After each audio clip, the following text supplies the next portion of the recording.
Bueno, buenas tardes. Continuamos entonces con las mesas. En primer lugar voy a proceder a presentar a las participantes de esta mesa. A mi izquierda tengo a Karen Suárez, antropóloga con especialidad en género, en presupuestos sensibles al género y en gestión pública. Karen además es la coordinadora nacional del programa de presupuestos sensibles al género de ONU Mujeres aquí en el Perú.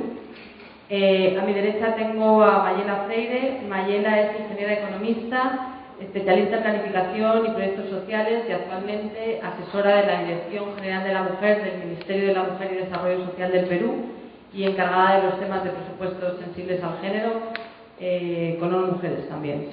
Y también nos acompaña Lauren Palma, que es licenciada en Economía, economista feminista, especialista en presupuestos y coordinadora del programa equitativos del área de política pública del Instituto Nacional de las Mujeres de Costa Rica.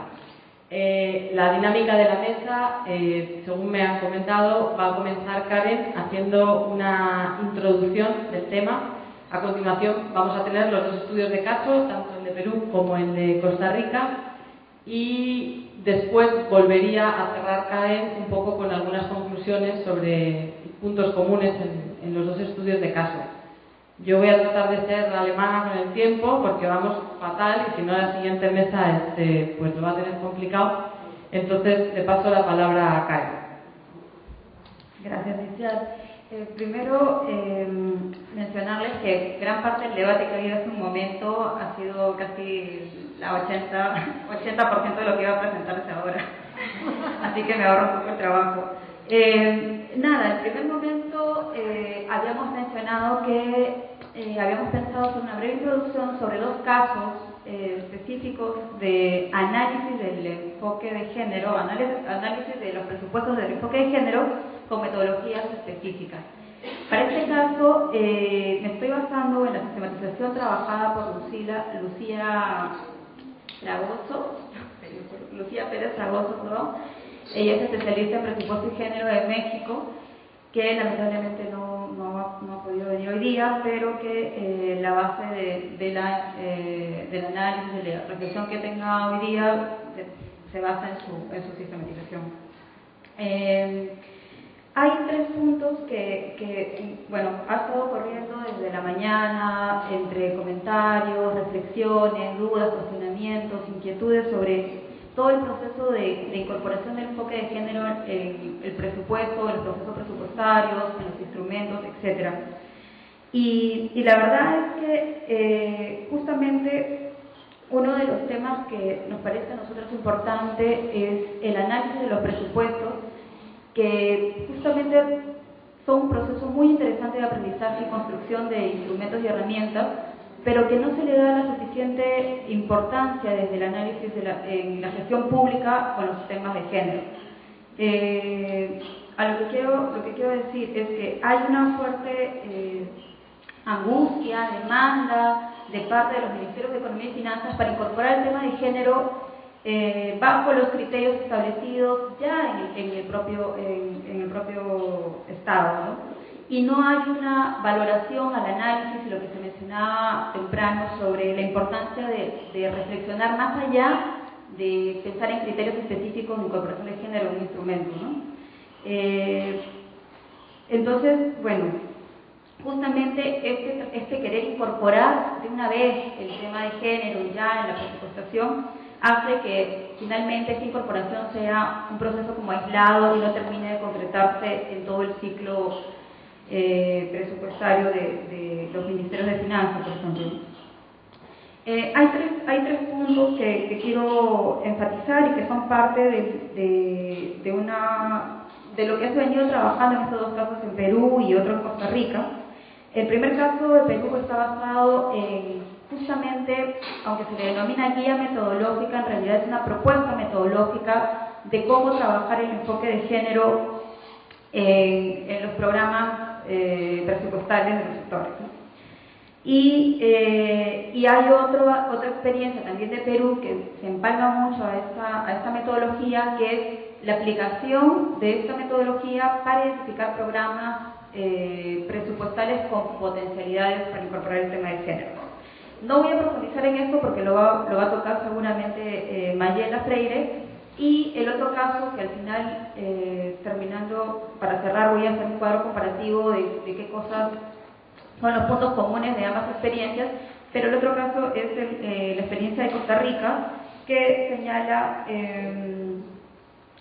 bueno, tiene dos trabajos también, uno que es la evaluación de impacto de las políticas y presupuestos a favor de la equidad de género, y una propuesta metodológica también para ir mejorando en el camino la formulación, planificación, programación presupuestal. Entonces, hay tres puntos, como les mencionaba, de reflexión inicial y que seguramente lo van a ir seguir profundizando las compañeras. Uno es sobre el proceso de integración de la perspectiva de género. Hay una tendencia, por lo que también he estado escuchando en la mañana, y por lo que Lucía Pérez Ragoso también reflexiona, que hay una tendencia a hacer la integración del enfoque de género en los presupuestos una cuestión muy técnica, ¿no? Con el fin de operativizarlo. Pero sin embargo, ese proceso de hacerlo técnico y que funcione, porque es lo que nos demandan los gobiernos, que funcione esto, a ver, demuéstrame que funciona para poder trabajarlo, hacen que perdamos de vista la reflexión más profunda de lo que hablaba temprano Antonella Picchio y Corina sobre los análisis más profundos de la desigualdad de género, ¿no? Como les decía, en este proceso de querer ir teniendo productos a corto plazo y queriendo tener cosas de inmediato, es donde generalmente las instancias van por la tendencia de focalizarse en los temas etiquetados, que ya se había mencionado también, y por otro lado, por ejemplo, pero no en darle herramientas o reflexiones a favor del empoderamiento y autonomía de las mujeres. El segundo punto está más relacionado a la variable del tiempo, ¿no? Que me parece interesante la reflexión que hace Lucía Pérez Fragoso, donde señala y dice ¿hasta cuándo vamos a seguir haciendo análisis? ¿Hasta cuándo vamos a seguir haciendo metodologías? ¿Hasta cuándo vamos a seguir haciendo capacitaciones?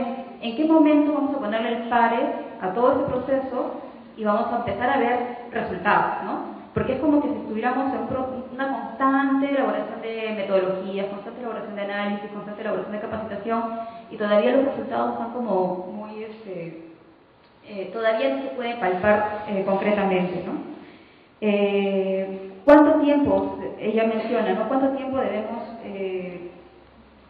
pensar también, las que trabajamos en temas de género y presupuesto, pensamos cuánto tiempo deberíamos ponerle a un proceso de capacitación, cuánto tiempo deberíamos asignarle a una cuota de género, cuánto tiempo las instituciones deben quedar con programas pilotos, ¿no? Hasta cuándo se le va a denominar pilotos y cuándo realmente la instancia se comienza a apropiar del instrumento y comienza a aplicarlo. Finalmente,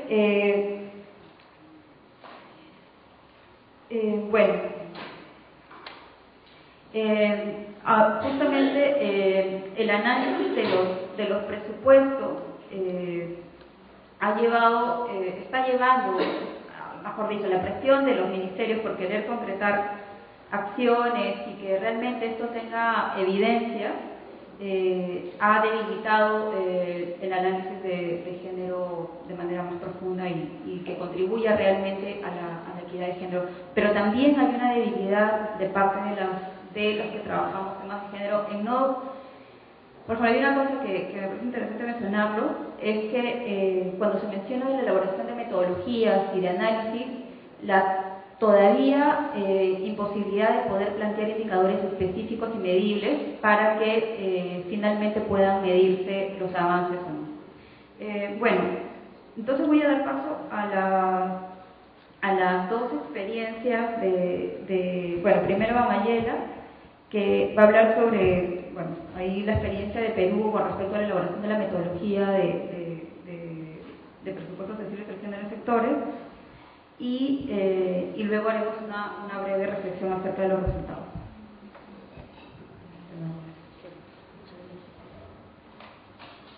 Muy buenas tardes nuevamente a todos y a todas. Muchísimas gracias por la invitación a este seminario que definitivamente les hago llegar también la felicitación de la Dirección de la Mujer, porque de verdad que nos va a dar muchas más luces en relación a seguir avanzando en este tema. Y como lo ha dicho Karen, nuestra experiencia desde el Ministerio de la Mujer viene justamente desde una preocupación desde el año 2007 en el que se da la Ley de Igualdad de Oportunidades entre hombres y mujeres. Y nosotros hemos presentado con el contenido en relación a justamente el esquema que nos han planteado, y en ese sentido voy a empezar con el contexto. Nosotros en el Perú tenemos una política de Estado, que es la Ley 28983 de Igualdad de Oportunidades entre hombres y mujeres, que definitivamente nos plantea justamente la identificación de estas desigualdades entre hombres y mujeres y el trabajar para cerrar estas brechas. En el presente gobierno esto se ha convertido en una política de gobierno al darse en el 2007 el Decreto Supremo 027, que está encargado la presidencia del Consejo de Ministros, y en el que hay 12 políticas de obligatorio cumplimiento, y la segunda política de obligatorio cumplimiento es la igualdad de oportunidades entre hombres y mujeres. En este contexto también ya nosotros tenemos mecanismos desde el 1996, el Ministerio de la Mujer y Desarrollo Social, que a la fecha cuenta con 2 planes nacionales de igualdad de oportunidades entre hombres y mujeres, y justamente este año estamos evaluando el plan 2006-2010 y el proceso de formulación del nuevo plan dentro de la Ley de Igualdad de Oportunidades entre hombres y mujeres. Tenemos como mecanismo también la Comisión Multisectorial, que justamente se ha conformado con representación de la mayoría de los ministerios, y acá también se tiene que expresar la voluntad política del Estado en relación a, por ejemplo, que mientras nosotros teníamos el Plan Nacional de Igualdad de Oportunidades y no la Ley de Igualdad de Oportunidades, en el Plan de Igualdad de Oportunidades solamente participan 10 ministerios, más la presidencia del Consejo de Ministros, más el INEI. Con la Ley de Igualdad de Oportunidades, esta comisión multisectorial, evidentemente como es una ley de cumplimiento nacional, está en el proceso de ampliación. Está en el proceso de ampliación desde el año 2007 que se dio la ley. El proceso de nombramiento de los representantes de los ministerios a esta comisión multisectorial ha tomado todo este tiempo. Ya se acabó, este año se acabó la ley el Plan de Igualdad de Oportunidades entre hombres y mujeres 2006-2010, justamente terminó en diciembre de 2010, y esa comisión no llegó a concretar la representación del Pleno del Poder Ejecutivo. Entonces, esto también nos dice de efectivamente las voluntades políticas asociadas justamente a la importancia del asunto de igualdad de oportunidades entre hombres y mujeres. Otra dimensión ya es la dimensión de género, ¿no? Entonces, y tenemos como instrumento, bueno, con el Decreto Supremo 027 sí se ha establecido un set de indicadores de desempeño en el que sí participan todos los sectores todo el Ejecutivo, y con el cual se ha establecido a nivel de todos los sectores compromisos de cumplimiento de esta política de obligatorio cumplimiento, para la redundancia. Y finalmente los consejos regionales de la mujer, que no se lee ahí, pero son los consejos regionales de la mujer que se han expresado en los planes regionales de igualdad de oportunidades en el marco de la Ley de Igualdad de Oportunidades entre hombres y mujeres. A la fecha de las 26 regiones solamente tenemos 17 planes regionales, pero estamos justamente avanzando en ello. ¿Por qué pongo estos instrumentos? Porque cada uno de estos, el Plan Nacional de Igualdad de Oportunidades, los indicadores de desempeño, el set de indicadores de desempeño y los planes regionales requieren presupuestos. Por favor. Por lo tanto, para nosotros el presupuesto se constituye una herramienta fundamental para la transversalización del enfoque de género en las políticas públicas. ¿Sí? También ya lo dijeron, como sucede creo en toda América Latina, hay una profusión de normas. Nosotros en el marco legal tenemos la Ley de Igualdad de Oportunidades entre hombres y mujeres, que establece ya desde el 2007 en que se dio que el MEF adecuará las disposiciones al clasificador funcional programático, ¿no? La Ley 29083 que también es de 2007 y modifica la ley, por favor, disculpen, que modifica la ley 28411 del Sistema General, la Ley General del Sistema Nacional del Presupuesto, para que la evaluación presupuestal de ejecución debe incorporarse en la incidencia de las políticas en equidad de género. Eso son las dos normas fundamentales, en todo caso, que nos pone sobre el tapete justamente el trabajo sobre este clasificador funcional programático. Seguimiento y evaluación del presupuesto anual, ¿no? Y el enfoque y el análisis con una perspectiva de género. Bien. En este contexto nosotros hemos planteado una propuesta metodológica que además tiene que ver con cómo nosotros en el Perú hacemos el presupuesto. Tenemos el presupuesto funcional programático, el Ministerio de la Mujer tenía las normas del presupuesto funcional programático, adicionalmente los avances en relación al presupuesto por resultados y por otro lado también dentro de la metodología de presupuesto por resultados la elaboración de los presupuestos participativos. Entonces, como que tenemos tres escenarios en los que tenemos que trabajar una metodología para incorporar el clasificador, para incorporar el enfoque de género. Entonces nosotros tenemos el reto de incorporar una metodología que nos diga, que nos dé como resultado, pues, por lo menos la medición del gasto en la reducción de las brechas de género. Para este año la legislación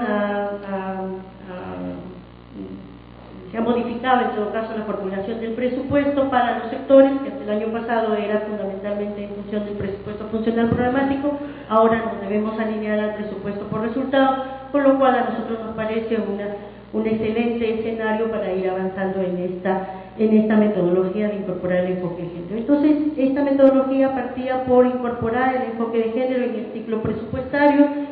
Ustedes más, ya lo hemos hablado creo en la mañana, si han visto esto, la formulación que incluye la planificación, la ejecución y la evaluación. Y finalmente eso debe expresarse de alguna manera en el clasificador funcional. Dicho sea de paso también, nosotros, dado que tenemos en el otro espacio regional los presupuestos participativos, hemos venido trabajando con las metodologías del SNIP para justamente ir incorporando el enfoque de género en los proyectos de inversión pública. A la fecha, justamente, el Ministerio de Economía y Finanzas va a lanzar el 30 de junio, va a lanzar las pautas para identificar, formular y evaluar los proyectos de inversión pública en el Perú.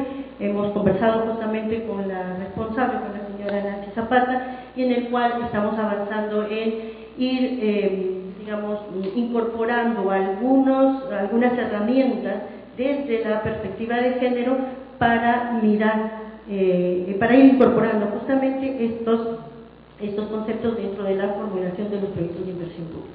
Aquí una pequeña reflexión en relación a cómo va funcionando el presupuesto participativo. De la experiencia nosotros hemos conocido, por ejemplo, cuando vamos a los gobiernos regionales, encontramos que la gente percibe como que el presupuesto participativo es única y exclusivamente para los proyectos de inversión, cuando definitivamente, dado que está dentro de la metodología del presupuesto por resultados, tendría que ser para el presupuesto general acondicionado, relacionado con el plan de desarrollo local o con el plan de desarrollo regional. Lamentablemente este estilo, en todo caso, de pensar el presupuesto participativo dirigido únicamente al SNIP, como que limita el uso de esta metodología. Bueno, por favor. Entonces, en la propuesta metodológica, justamente aquí están presentes las personas que participaron como consultoras en la elaboración de la propuesta metodológica. Yo la voy a decir muy rápidamente porque es una propuesta que recoge justamente los aportes y las metodologías ya desarrolladas en muchas experiencias. Tiene que ver con 4 fases, y en la primera es la determinación de las brechas de género, es decir, cada uno de los sectores, cada una de las instancias deben de identificar desde sus propias competencias, y esto es fundamental porque son los técnicos que conocen justamente en sus respectivas competencias, reconocen dónde efectivamente puede haber una brecha de género. Es identificar esta brecha de género y identificarla, diagnosticar las condiciones y las características, y buscar en todo caso acondicionar el marco normativo necesario para atenderlas, es decir, delimitar las competencias de estas brechas de género y con ellos identificar también las estrategias para atenderlas. Por lo tanto, en la fase 2 la idea es identificar los programas de acciones ya existentes que están atendiendo esta particular brecha y hacer el análisis de la importancia de estos programas, de estas acciones en el presupuesto, es decir, cuánto hasta la fecha las decisiones sectoriales, las decisiones institucionales ponen en especial situación esta brecha que necesita ser atendida. En la fase 3 es la formulación